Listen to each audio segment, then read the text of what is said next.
মাংস রান্না করছি বন্ধুরা।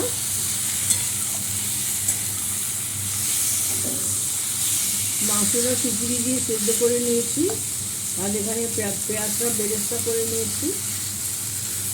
এখন মাংসটা দিয়ে দিলাম,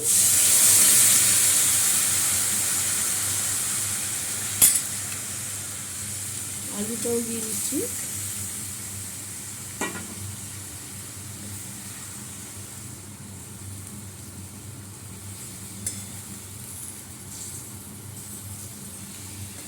বন্ধুরা লাইক শেয়ার কমেন্টস করে দেবেন, ফেসবুক থেকে দেখলে পেজটা ফলো করে দেবেন। আর পেঁয়াজ বেরেস্তা করে ভাজা করে তারপরে এইভাবে কষিয়ে মাংসটা রান্না করবেন। মাংসটা আমি আগে সিদ্ধ করে নিয়েছি, একটা ছোটো সুপুরি দিয়ে মাংস সিদ্ধ হয়।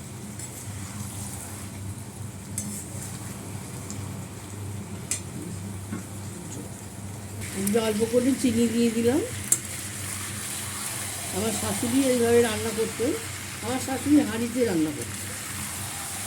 অনেক বড় সংসার ছিল তো, হাঁড়ির মুখে একটা বাটি বসিয়ে তার মধ্যে জল দিয়ে দিত, মাঝে মাঝে ওই জলটা ঢালত।